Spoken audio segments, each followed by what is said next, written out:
Good evening, everybody. Welcome to Two-Way Tonight.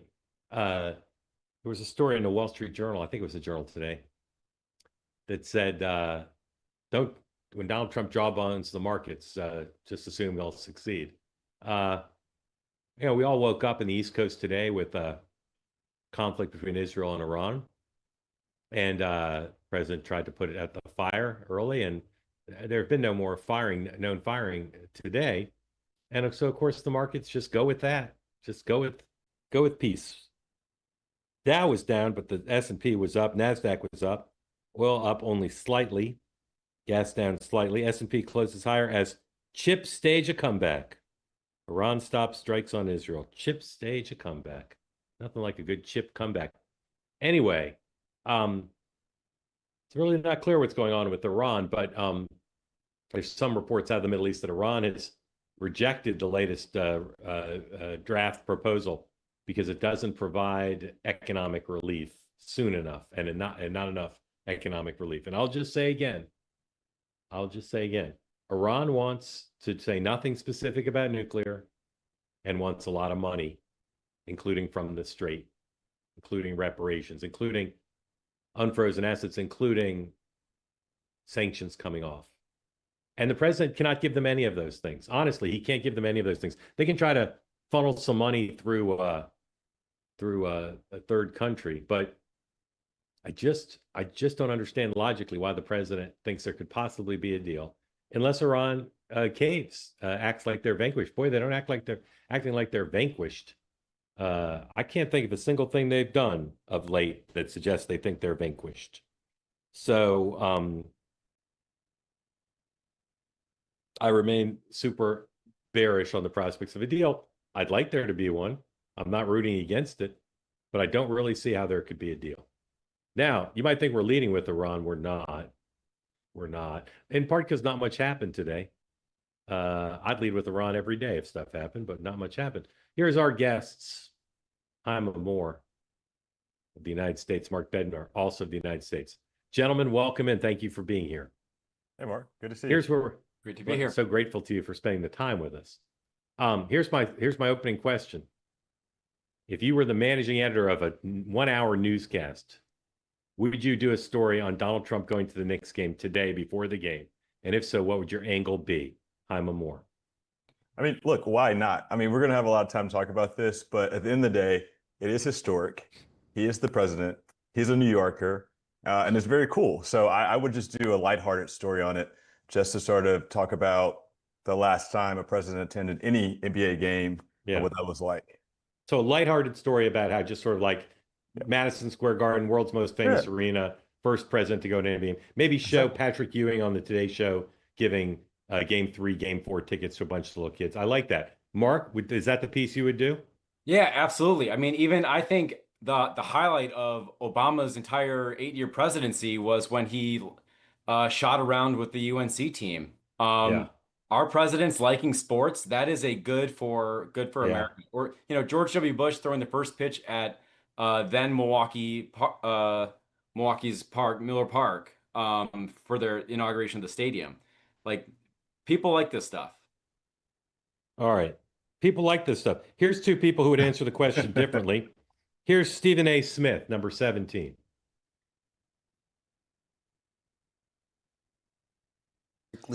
A basketball segment. This president has no business showing up in New York City. I am dead serious. It is selfish. It is narcissistic. It is ridiculous that he is coming to this game. I would say the same thing if it were Obama, George W., Clinton. I don't give a damn. We went back to Reagan. This is not a football stadium in some space in Texas where you got a whole bunch of outlays and all of this. This is the Garden. This is Midtown Manhattan. You have any idea what the congestion is going to be like in New York City here? I get off my radio. Okay. Here's a slightly dissenting view. Brooklyn in the house, number 18. You're a big Knicks fan, obviously. President Trump is going to the game tonight. Your reaction to that? So I've had a few things to say about Donald Trump going to the Knicks game. And, at this point, it's game day. And I think Knicks fans just want to enjoy Game 3, the first home game that we've had in 27 years. But it also is not clear to me that Donald Trump is a big Knicks fan. I mean, does this guy even know the difference between Karl Rove and Karl Anthony Towns?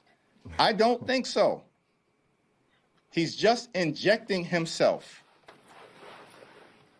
into the NBA Finals because he always has to bring the MAGA circus into town. And that's unfortunate. Thank you, everyone. Thank you. I think if you asked Donald Trump the difference between Karl Rove and Karl Anthony Towns, he would say one of them is super talented. I think that's what he said. Anyway, that's enough about that. Raise your hand if you want in on the conversation about this or our next topic. Okay, we're going to do a little play acting. I like to do this, and it almost never works, but we're going to try. Haima, you are the chairman of Spacely Sprockets. Okay, you're playing the chairman of Spacely Sprockets. Mark Bednar, you're the vice chairman of Spacely Sprockets. No. Sorry, mix up. Haima, you're the CEO of Spacely Sprockets. Mark Bednar, you're the COO of Spacely Sprockets. I am a very senior employee at Spacely Sprockets. Okay, we're in a meeting. I say this. Haima, you're not at all qualified. And oh, by the way, the entire staff of Spacely Sprockets is in the meeting. Haima, you're not at all qualified to be the CEO of Spacely Sprockets. And Mark Bednar, you're barely qualified, if at all, to be chairman of this. And I've got a bunch of hostile questions to ask you all. Question: would there be grounds to fire me for that conduct? Haima? Potentially. Potentially. What would you think of an employee who did that? I mean, look, I worked in politics for a long time, so it depends on the day. But freedom of speech, however, it's not always the right venue for that type of conversation. Yeah, Mark Bender, there's two things I don't understand.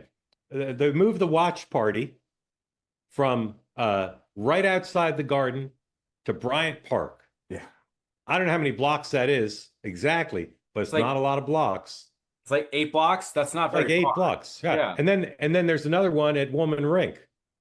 And I don't understand the moral outrage being expressed at the movement of the watch party. Number one. I also don't understand how Scott Pelley can go to the New York Times and do a podcast interview and say he can't understand why they was fired.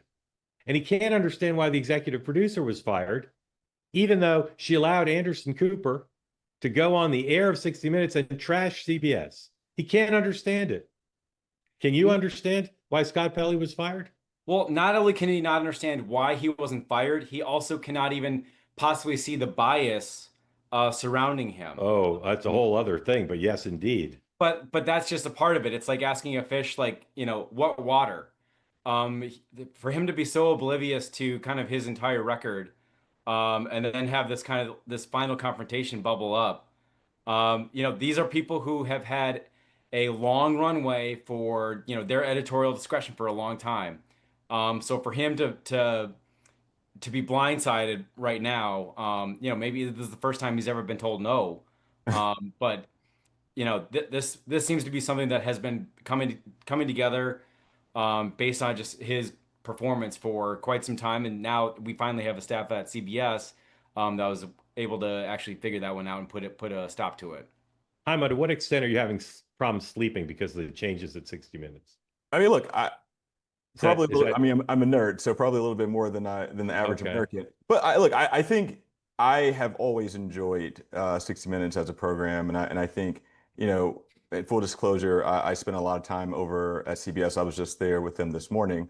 But I think, when you look at an iconic show like 60 Minutes, you've got to, take a second look and just blowing it up. There've got to be some real strategic, I think, thinking behind that. And I'm not quite sure that they're being strategic about that. It's one of their highest performing shows, a show that crosses generations, one that people have a lot of trust in.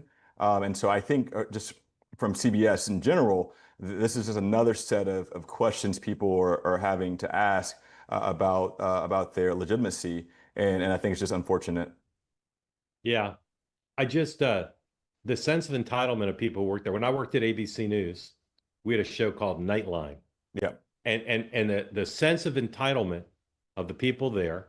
They thought they were better than everybody else in the news division. They didn't share anything with anybody else in the news division. They thought they deserved the biggest budgets of the news division. And they produced a lot of high quality TV, just as 60 Minutes did. Yeah. But there comes a time when you can't act like you're better than everybody else. When the media landscape, the media business is changing. And I've never heard of an employee who thinks he can say in front of the entire staff, you're not, to the boss, you're not qualified to do your job, and think, well, that's just going to be something to discuss. I just not familiar with that kind of behavior. There was a reporter at the Washington Post who gave her the email exchanges she had with her editor, the editor of the whole paper, Yep. to the New York Times. Same thought. I mean, if I took my email exchanges with my boss Yep. and gave them to a rival organization to publish, Yeah. I don't understand that. It doesn't matter that First Amendment, doesn't matter that you're in the First Amendment business. You have to have some acceptance of the hierarchy of the place you work, or don't work there. But don't be surprised when you get fired for saying your boss is unqualified. Not just surprised, but completely aghast to the point of choking up. Excuse me, that was not. That was acting method. Method. But to the point that it was so melodramatic, the way that he kind of went for this interview with the New York Times, that was something else. That was pathetic. Mark, you have to almost admit that there's almost a second industry coming out of this, where a lot of these, begrudged journalists are starting to make some sort of second fame or end our money from doing this. And so I think we're going to see more of this. I think as the media continues to change, this is going to be something we got to look out for. Yeah, well said. I'm going to do a quick word from a sponsor, and then to your, we're going to do some questions after one more topic. So raise your hand if you want to get in on the conversation. Cozy Earth will give you 20% off everything in the site. And as Father's Day approaches, I recommend you go to cozyearth.com and consider using our promo code to get some Father's Day gifts, 20% off everything on the site. Father's Day is coming up, and finding gifts for dads can be difficult. Imagine if I could say to you, you can give your dad the best pair of pants he's ever owned. Imagine that. Your dad's been wearing pants for quite some time, and dads, not all dads, but a lot of dads, they're not that keen on shopping, and maybe they don't love their pants. Well, buy your dad a pair of the Everywhere pant from cozyearth.com, and they're comfortable, breathable, stretchy, wrinkle resistant. Your dad will want to buy more because you can wear these pants everywhere. You can wear them to a basketball game at the world's most famous arena, or a restaurant where the entrees cost $70, or the beach. That's how versatile they are. I recommend you try them. Go to cozyearth.com. Use the promo code two-way. Get 20% off everything on the site, including those extraordinarily comfortable Everywhere pant. All right, guys, just as I'm, as you can tell, critical of these crybabies, literally crybabies at CBS News, I'm critical of Republicans who bombarded me with emails today based on what I said on the morning meeting about voter fraud alleged in Los Angeles by the president of the United States on down. Ladies and gentlemen, there might be massive voter fraud in the LA mayor's race, but there's no evidence of it. What there is a crap system that the people of California should be embarrassed about and should fix. And even if you like everybody being mailed a ballot, even if you want to err on the side, even if you say, I don't care if some people vote twice, because I want to make sure everyone who can vote has absolute chance to vote. That's a position somebody could take. Not a great one, but they could take it. But the delay in the vote count is not acceptable. And I think everybody agrees that you can't have 70% of the vote in a week after the election, because that undermines, in the age in which we live, that undermines confidence in the outcome. So that having been said, you got to stop saying the election was stolen. You got to stop saying, Mark, I hear you say the election wasn't stolen. No. There's no evidence the election was stolen. If you want to be serious about being on the national town square and say to the people of Los Angeles, Spencer Pratt was robbed. If you want to echo the President of the United States, a history of lying about stolen elections and creating mass belief in a falsehood, if you want to be part of that, I urge you not to. I urge you to consider that, set your mind on two things: reforming the election process so California doesn't vote this crap way, and looking for fraud. And if you can't find it this time, don't tell me, well, Mark, we can't find it because the Democrats control the process. Your job's supposed to be to win elections. Can you imagine if you exposed actual fraud, how valuable that would be? Staff up, saddle up, get ready for the next one. Mark, join me and tell folks in your party, stop asserting there's fraud without any evidence? Well, one thing that would be really important, I've even seen pictures of, people who live in California. Ballots will be sent to their house, of people who had previously lived there that they had never met. That's Yep. been going on for years. That's Crap. It's crap. and Crap. but Horrible. if that happens, Horrible. 10 times, that happens 10,000 times. Yeah. Conglomerate that data, get Nick Shirley on it, get like a bulldog investigative reporter, to kind of aggregate that. I think that would be a good step. Yeah. Call it 2026 mules. Right. That's perfect. Yeah. Trademark that now. That being said, if you wanted to maximize doubt in an election, say you're starting this new country, this new state, and you want to maximize doubt in the outcome of an election, what you would do is you would set up the laws in California the way they are right now. They are the worst in every single category. The fact that Newsom hands out ballots the way Costco hands out samples of food, to people who in a very transient state many people over the course of several years live in a house, same day registration, postmarked ballots, and counting up to a week after election day, no verification of identity. Like all of these things add up, and it's a big problem. And I do agree with you, Mark. Like the opportunity to find instances of this fraud, they're there. I've seen photos of it. But that's what you have to lead with in order to kind of win the argument here. Document it. If the president's serious about it, when Ms. Welker says, give me some examples, he should have some examples, not just assertions. President Trump probably has friends who live in California who have been mailed multiple ballots. I welcome proof. I welcome proof. Those of you who say, Mark, we know it's true. I welcome proof. What I disapprove of is assertions with not even proof, not even a wisp of a piece of evidence. Jaime, how could California, your beloved California, how could they vote this way? You do. I do love California. I know you do. And I spend too much time over there. But look, I think it is both infuriating and embarrassing to be waiting a week after this election to have these results. And I think Mark is correct that it does seed and breed distrust. However, when you are the president of the United States of America, at a time where these sorts of conversations are so tense, they're so important, and it's such a slippery slope, you have a responsibility to talk above the noise. And so if there is an instance of some sort of voter fraud, it is incumbent on the president to work with California or Minnesota or Texas or Maine or wherever to figure out the best process to eradicate that. It's not enough to just go on television and spew what has been proven over the last, 6 years to not be true. And look, furthermore, all of this is litigated on the backdrop of the 2020 election. I don't think the president can give a damn about what's happening right now in LA around the mayor's race and what's happening around the governor's race. This is all predicated on him proving that the 2020 election was stolen. And so each of these times that he's building the case, it's not about making it easier, better, more legal, more thorough for Americans to vote.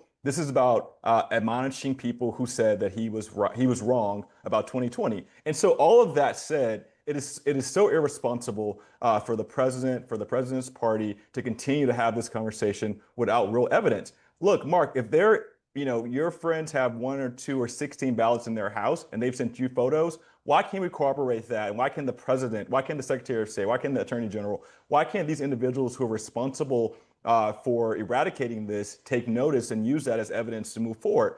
They can't.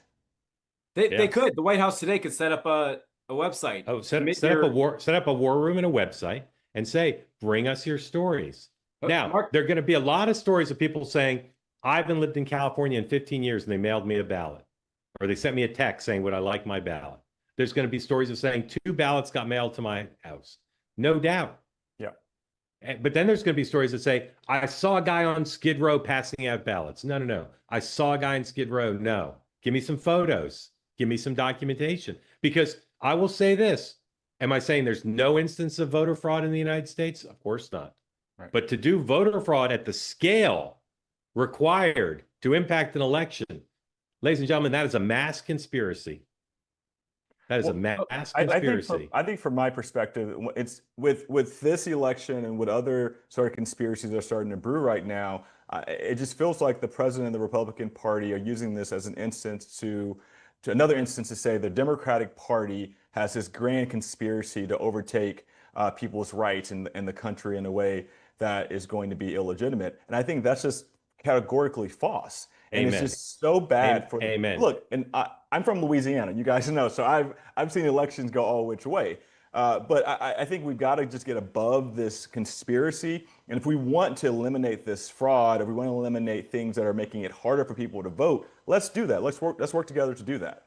Yeah. People in Louisiana steal elections just for fun. That's that's cost of doing business in Louisiana. That's not stealing an election. Yeah. No, but the fact that Florida can count 23.5 million votes, that's the population of the state. The fact that they can count millions of votes and be done the same night. Yeah. And that California takes weeks and weeks and weeks. This is an indictment on an entire system of our most populous state. Yeah. And it has real world consequences. So for Amen.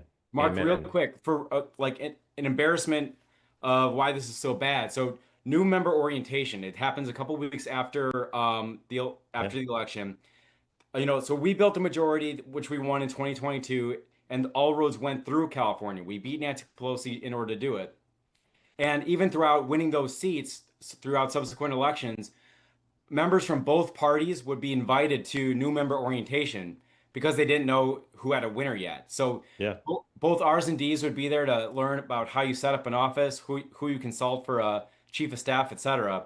And one of them would be sent home because they didn't even know who the winner was yet. Just absolutely embarrassing for the state. Yeah. Good for the economy, though. Double of DC, airfare. yeah, coming to the restaurant industry. All right, we're going to get back to some more stories, but let's go, as we like to say, to the phones. Brian, two-way community member, unmute. Tell folks who don't know where you are, what's on your mind for Haima and for Mark, and thank you for being here. Thank you. I really appreciate the show. I live in Central Florida.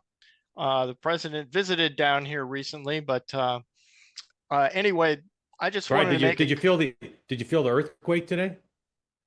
I did not. Okay, there was an earthquake in Florida. Go ahead. I apologize. You're too far away from the coast. Yeah, I am. I just wanted to make a comment because I agree with you, Mark, and I look at it from a different perspective because I was an accountant in another life. And when you go in and audit a company, one of the first things you do is you evaluate the internal controls to see how much confidence you would have in the results coming out. And what I see in California is very, very loose internal controls from the appearance of the rules that are in there, which gives you less confidence in the outcome. And I'm not saying that there's fraud, but what I'm saying is the conditions are such that fraud could be had very, very easily. So I just want to make true. 100% true, Brian. And I hope I haven't given anybody the opposite impression. I'm deeply concerned about a system this ridiculous that there could be fraud. But I could go outside and I could put three nicest pieces of jewelry on front of my street in Manhattan. Put a little table and put it there. That'd be an extraordinary opportunity for someone to steal the jewelry. But I could come back in an hour and it could still be there. Precisely. Yeah. Precisely. So we agree. We just say it a little bit differently. Yeah, but I fully agree with what you're saying. But with the way you're saying it, Brian, is great. It's accurate. It's important. But then the people who go the extra step, like the president, who don't just say the combination of the change in the number 2 slot and the loosey-goosey nature of the system makes me deeply suspicious. And I call on America to engage in a fact-finding mission to figure out if something went wrong here that was illicit. But that's not what he says. He says the election was stolen. Mark Bednar, how do you feel about Brian's formation? I mean, it's complicated. It's a really good point. The fact that if you were to run a private company like this, you'd be run out of town. If you worked at Sparsely Sprockets, for instance. Yeah, Spacely Sprockets.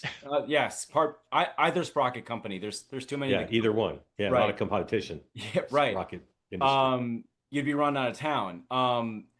It's complicated. If you're in kind of a impartial observer, if you're just somebody who's not familiar with California politics, but concerned about the political process, there's enough there that makes you think twice and that makes you upset. And that's by, this is a system by design, and that's super frustrating. Yeah. Mark, you've mentioned before that there are more Republicans in California than any other state. Yeah. While yes, that is true, there's also a hell of a lot more Democrats in that state as well. So in terms of political viability of actually changing something from a local level, that's a pretty difficult task. But Brian's point still remains is that the opportunity to highlight some of the major concerns and major issues that happen, that's got to be a national led effort, and that it's not going away because it's a machine. Yeah, well said. Haima, it is a Democratic controlled state, Democratic legislature, Democratic mayors, Democratic governor. Yeah. Is there any, do you think there's any sense that they can find a better balance between making it easy to vote and giving people confidence in the system? I hope so. And look, we have to acknowledge the fact that there have been several Republican governors and other statewide elected officials, including mayors of California. And so I think, even when Schwarzenegger was the governor, I'm pretty sure that this was a conversation that was being had. Gavin Newsom changed a lot of those rules, though. I do hope that at some point, we get to a place where with all these 50 states and the territories running their own statewide elections and their own processes, we can have some uniformity in just the legitimacy of getting people their ballots and the ballots getting back to the right people to be counted. The process by which is what we're all arguing about. Look, and I've said this many times on this program, I want as many legal Americans to vote as possible. I think it's abysmal. You look at the just in Texas and what's going to happen in Maine tomorrow and South Carolina and other states, our voter turnout is so low. And so we need to find a way to make it easier and best for anyone who can legally vote to vote. And so if that takes some sort of reforms, I think that's okay. But the second part is I don't want to pile on and just have America against California. Look, California is its own state, and there are other states in this union that also have the potential of having some fraud and illegal things happening. And so I want to look at this as a whole process, not just us against California. Look, I think California has given us some great American leaders from Reagan to Kamala Harris to Gavin Newsom and Willie Brown and others in between. And so I don't want to just make this an anti-California conversation. That's fair. We should also include Illinois and New York. I think that's a really good yes. point. Yes, I'm a little upset you didn't say Kevin McCarthy, but that's just if you asked me that 2 years ago, I would have included him. Brian, thank you. Grateful to you. Or George Dugmagian. Jeffrey, welcome in. Tell folks who don't know where you are what's on your mind. Guys, Jeffrey is a statistical wizard. So get ready. You might want to take notes. Uh-oh. No, I'm pretty practical. I'm an independent. Yes, sir. And I just on this subject, I hear what everyone's saying here, and you should have to prove it. I understand that. But if no one's letting you into the house to see it, i.e. voter rolls, they won't let them see the voter rolls. They won't let them even go and look at it. Doesn't that turn the onus on them to start proving that the election is secure at some point? No, you gotta fight to change the law so that you have as much transparency as needed, so people can have confidence in the election. They're not, as far as I know, I've not heard anybody accuse election officials of breaking the law in not turning things over. Again, how do they? If they are, well, you can't just say you don't have complete information and therefore we got to assume there's fraud or you got to prove there's not. It's just not the way the world works. I agree with that. But that's when this weekend, when there was a dump of 24K and he had absolutely zero. I mean, zero? Not one person in that whole dump could have. Let me ask you this, Jeffrey. How do you know that happened? Well, that was on the website in California where they showed that dump and they showed where the votes went. And it was just one dump. I understand that. What website? I can pull it up and I could send it to you if that would help. Yeah, it's not an official website, nor is it a reputable source. I just say to folks, like, if you want to say that the reason we know there was cheating in the election is because there is a dump of 24,000 votes and Spencer Pratt got 0. You should be sure that that happened. And again, I'm not singling you out, Jeffrey, because many people have said this to me. Be sure that that happened. Have some documentation, because it didn't happen, and it's not a foundation on which to rest the accusation. I'll say again, I'm deeply suspicious of this system, and I understand why people are, and I understand why people are disappointed that Spencer Pratt looked like he was going to do really well, and that now he's not making the runoff. I understand all that, but I also understand how deleterious it is to the fabric of our society for people to assert voter fraud and a stolen election when there's no evidence of it.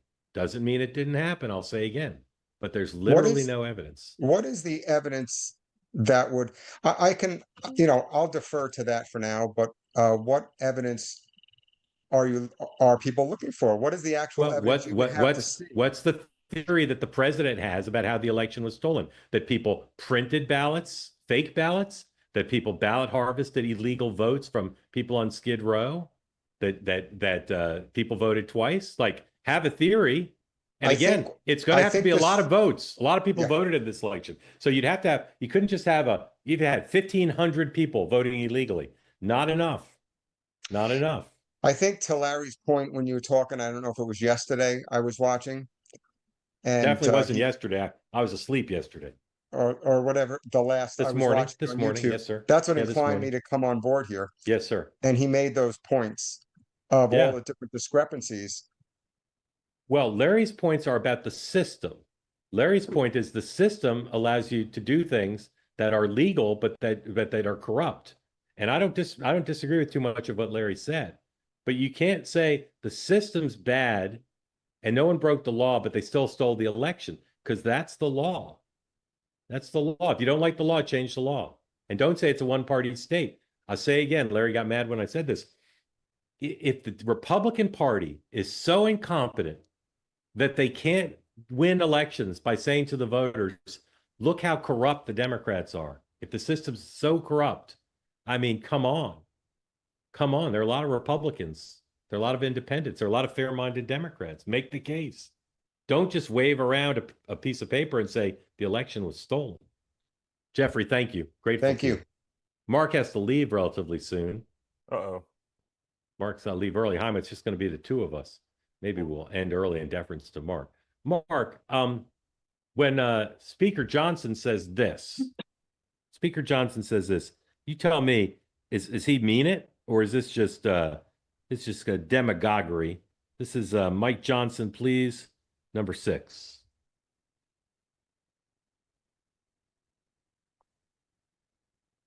Speaking of fraud, the president keeps saying that there's election fraud in the California mayor's race. What evidence is there to prove that? You tell me, Manu. They are counting votes weeks after the election. We have entire nations with huge populations, like India, that can count their votes in 24 to 48 hours. You're saying it's rigged like the president? I'm not saying it's rigged. I'm saying it stinks to high heaven, and everybody knows that. Let's remove the appearance of impropriety. Let's have what a concept. Let's have votes on an election the day of the election. That's what many states are able to do. I think California is playing around with this. But what evidence is there to prove that there was rigged? Look, some of these efforts are so diabolical and so far upstream that it's impossible to prove. But I think everybody knows instinctively something is wrong here. And that's a concern. We need people to believe in the integrity of our election system. It is critical to maintain a constitutional republic. We're going to keep working to pass the Save America Act because it requires, as you know, proof of citizenship and a photo ID to vote. Those are also 90% plus issues in public opinion, and 70% of Democrats understand that's necessary. Aren't you all just saying that because you've lost the election because the Republicans did not win in this race? This is why you're hearing that? I'm saying that every leader of all parties should demand election integrity. And if somebody is opposing that, you should look at their motives. That's what I'm saying. We'll see you later. All right, Hyman and I will talk about why that was so hilarious. But first, Mark, what do you make of the speaker's answer?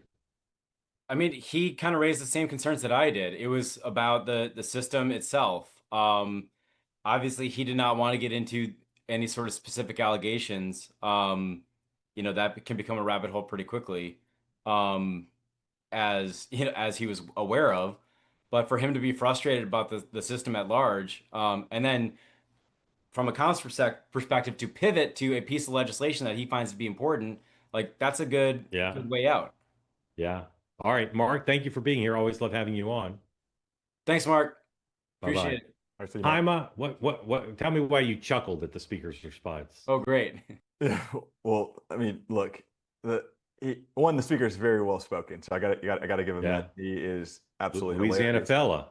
I got a lot of respect for my co-Louisianians. But look, I chuckled for a couple of reasons. One, if we want to have a national day of voting, a national election day, we've got to make that a federal, state, local holiday. We've got to get people off.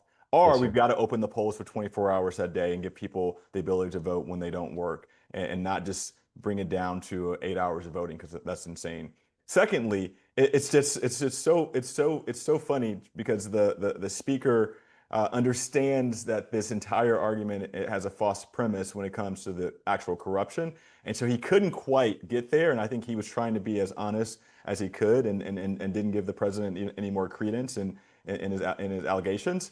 But he did some maneuvering there, and you got to give him credit for that. And to Mark's point, it was brilliant to weave back to the legislation that he's trying to push.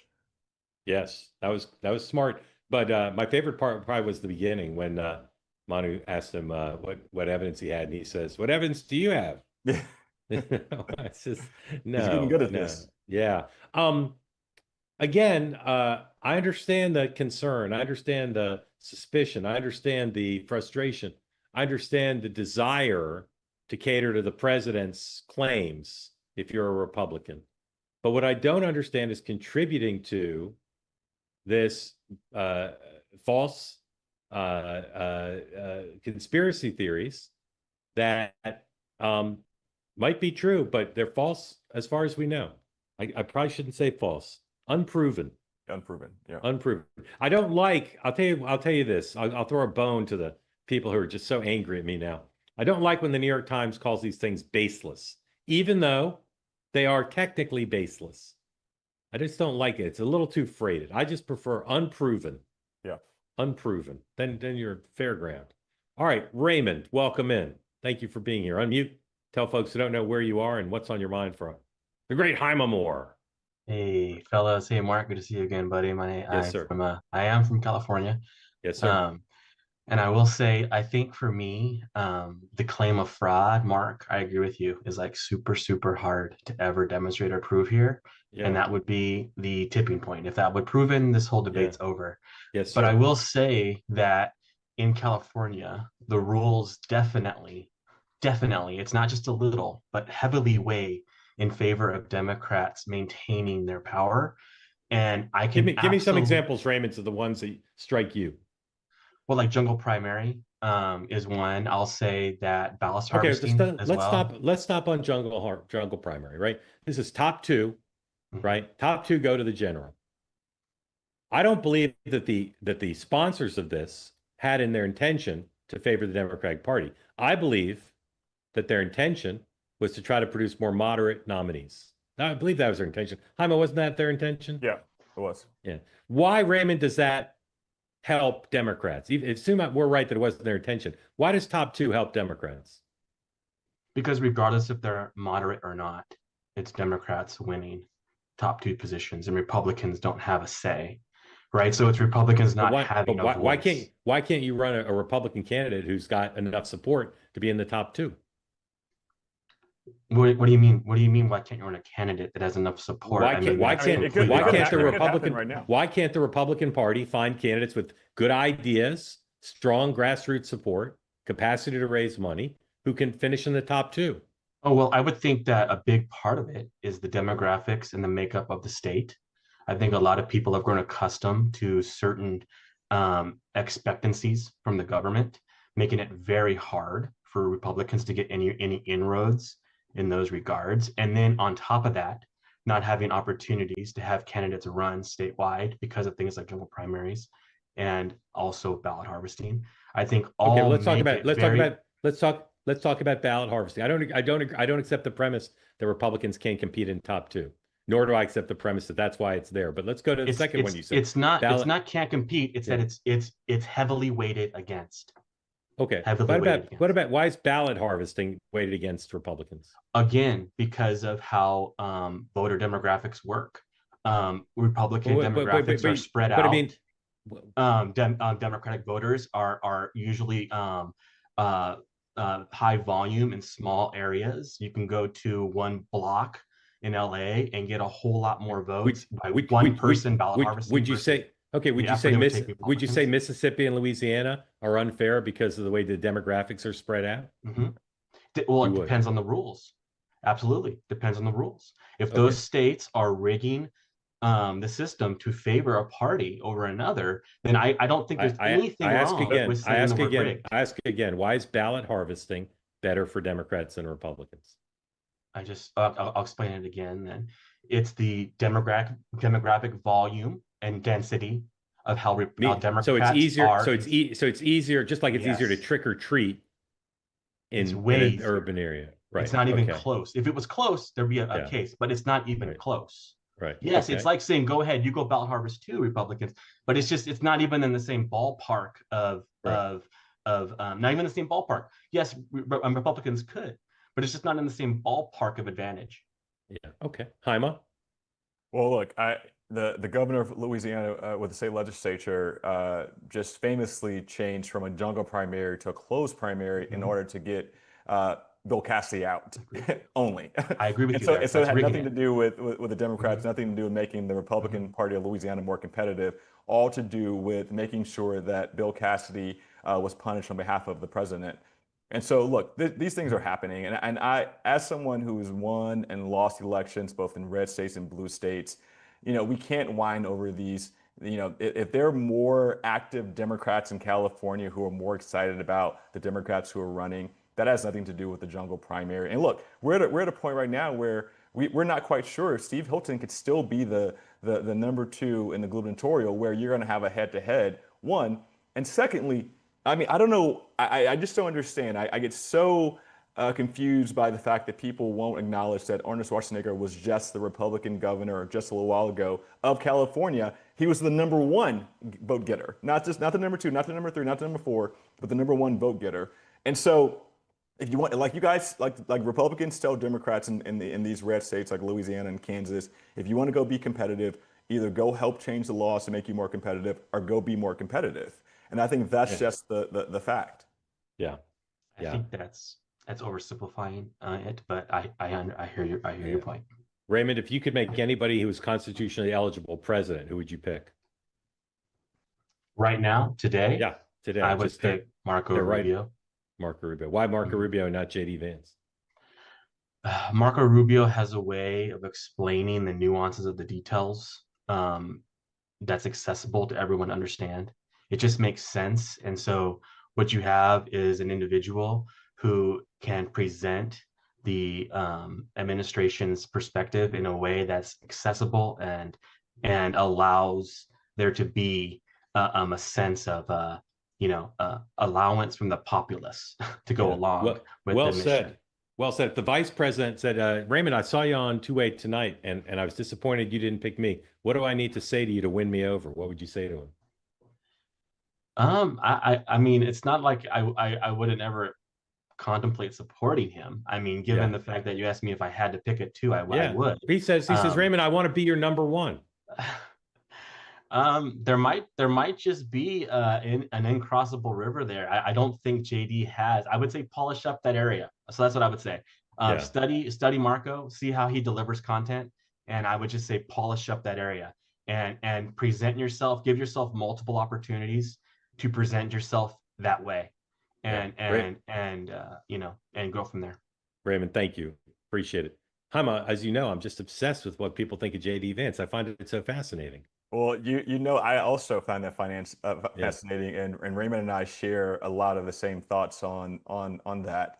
Look, I've said this to you, and I've said this to a lot of people. I think Marco Rubio, the Secretary of State, is going to be one of the most formidable candidates in the primary. And if he makes it out of the primary as the nominee for the Republican Party, it's going to be hard for Democrats to make a case against him. Well said. All right, a quick word from a sponsor. Jaime understands Marco Rubio and the Republican electorate extremely well, ladies and gentlemen. Quick word from a sponsor, then back to your questions, maybe a little more news. Please raise your hand if you want in on the conversation. Our other sponsor tonight is Fast Growing Trees, fastgrowingtrees.com, nation's largest and most trusted online nursery. Thousands of trees, over 2 million happy customers, including me and my family. We love Fast Growing Trees because they have great selection, and they help you pick something that will be great for the climate you're in. Just put in your zip code and they'll help walk you through it. Any one of their many, many options, over 1,600 varieties, plants and trees and all sorts of things. Fast online ordering, just click, shows up at your house in a great big box. It's potted, and you can replant it outside if you want, or keep it in the pot it comes in, inside or out. Spring is here, best time to try this. So go to fastgrowingtrees.com right now. Use the promo code 2WAY at checkout, get 20% off. And try one, and you'll see it's I say it's almost addictive.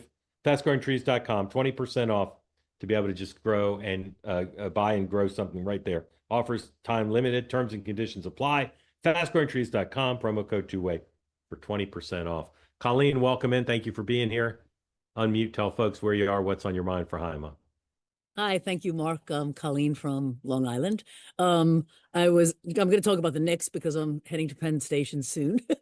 But basically about California, isn't it? It's just mind-boggling that the global birthplace of all technology in the world can't figure out how to count votes in less than 7 days.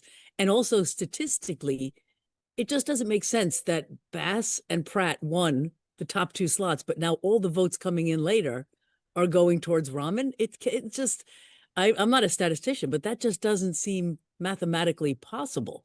I would wonder how they would work that out. But anyway, I really hope tonight that, I usually agree with Stephen A. on most things, but I really hope that the crowd is, because I saw in the Washington Post just had a story that a lot of fans are calling for people to boo Trump, and it's so in New York, as you guys who are here know, this Knicks event, what's going on, the championship is so uniting. It's from everybody, all backgrounds, all socioeconomic, all parts of the city, the children, all age levels, and people who have been waiting decades for the Knicks to do this. So I really hope that it's, that he doesn't get booed, that it can be a good event, and that it's a good experience for the city. So, well said. Haima, would you boo the president if everybody around you was booing him? Well, I'm not really big on that type of protesting, as you know. But look, Colleen, I think you said it completely well, and good to see you. I'm so happy you're going to the game. I'm actually sort of jealous. I'm not going to the game. We're going to the Irish restaurant right next to the game. Oh, that's cool. Even though that's my son snagged the table there, which will be exciting. That is so cool. Look, you guys, this is such an exciting time, and I think we need to pull back on the president. It's not about him. This is about a unifying moment, not just for New York, but for this country. And I think people coming out of the winter, it was a terrible cold winter, you guys know that, and celebrating the 250 year of this country, I think Americans are trying to grasp on something that makes them feel good and something that unites us. And I want this to continue to be a piece of that puzzle. And I don't want to spend the next 5 hours, 6 hours talking about booing President Trump, when it is still a cool thing that the sitting president, who is from New York, is going down to Madison Square Garden to celebrate what people are saying. At one point the Spurs were America's team, but now they're saying the Knicks are, to celebrate America's team. And I think we just need to leave it at that.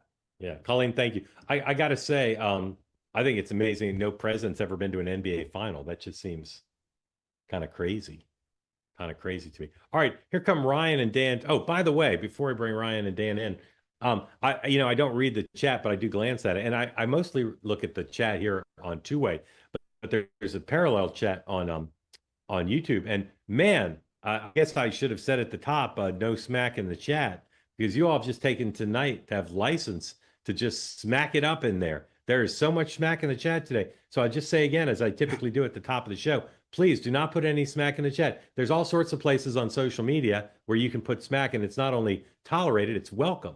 But as you know, also, I'm like a Keebler elf. I have to stay up. My overlords make me stay up until I've read every piece of smack in the chat. And I have to do a statistical analysis of it. I can't use AI because they're old fashioned. So please, I need to go to bed at a decent hour tonight. No more smack in the chat. Thank you. Let's bring in, I I believe we're dealing with two California Democrats here. Dan, are you a California Democrat? Yeah, I'm from Los Angeles. Yeah, and Ryan, are you a California Democrat? I'm listed as independent, but I lean Democrat. All right. You guys want to apologize to everybody for your electoral system? You want to start there and like stand in the corner with dunce caps on, like in Mao, China? Well, Dan, I'll take a dunce cap if they can take a tinfoil hat. Yeah, I love that line. Dan, what's on your mind for Jaime? Well, I feel the way we run elections here in California allows for more people to participate. That's my view of it.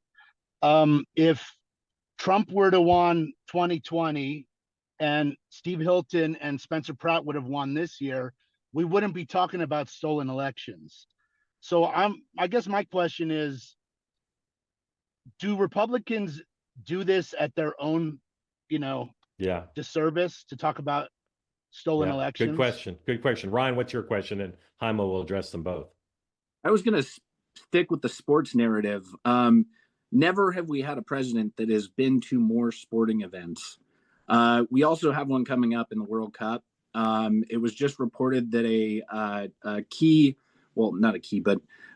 an official that was going to referee the event, who's coming from Somalia, was not allowed a visa, in addition to problems that South African athletes and coaches had. Our current immigration policy seems to be a mess, especially with respect to the World Cup. I hope that this doesn't happen in the 28 Olympics. So that was just a general comment. Yeah. I don't know if you guys have any input there. Those are great points. Jaime. Yeah, sorry, Ryan. Ryan, you're absolutely right, and I think it was one of those instances where we over-indexed and forgot that we were going to host the World Cup this year and didn't do enough to mitigate the visa process and all of that. I think a lot of that is starting to be mitigated as much as possible this week, obviously. So I agree that was a bad process. And look, Dan, I strongly feel that as many legal Americans who can vote should vote in every state, and that's just a part of the process. I think what we've got to do in California and other states, we've got to just figure out how to just shorten this counting process. I know we're trying to get it, done as legally and as soundly as possible, but it does give credence for people to have this conversation, and I think that's what annoys me. Every cycle, it's going to be, well, California is cheating because they're taking 2 weeks to count their votes. And we all know that they're trying to count as many as they can and trying to be as legal as possible and throw the ones out that are wrong, et cetera, et cetera. That's why the process takes so long. And then lastly, maybe it's going to be incumbent on the Secretary of State and others who run these elections to do some PR campaigns on the front end and say, look, it's going to take a while, but these are the 4 reasons that it takes so long. Amen. We're counting them, we're throwing them out, we're deduping, we're, whatever. But I think we got to do a little bit more to rebuild trust in this process, understanding that we do want as many people who can vote to vote. Yeah, brilliantly said. Gentlemen, thank you for being here. Grateful to you for your questions. Jaime Moore, you watching the game? Oh, yeah, I can't wait. Yeah. I'm looking forward. I'm not quite at Nixon 4 yet, but I'm starting to drink the Kool-Aid a little bit. So I may be in that wave in about 3 hours. I will say if they win tonight, I'm pretty confident they'll win Game 4 because I think the Spurs will just be, ready to take the year off. We're gonna end a little bit early tonight because one of us got somewhere to go. Jaime Moore, grateful to you for being here always. Good to see you. Nixon 4. Remind everybody your Twitter handle. Just Jaime Moore, at Jaime Moore, and be kind to me, no smack. Yeah, no smack to Jaime. I wish everybody a good evening. And tomorrow morning meeting, Larry, Kevin, and I will be back 9 a.m. Eastern time. This show will be back in 23 hours. And new episode of Next Up. And my guests will include the great Michael Smerconish. Rare interview with Michael Smerconish. He's a hard booking. I do hope the Knicks win, and I'm sorry to all you folks in San Antonio. You picked the wrong year. Have a good night, everybody. We'll see you tomorrow morning.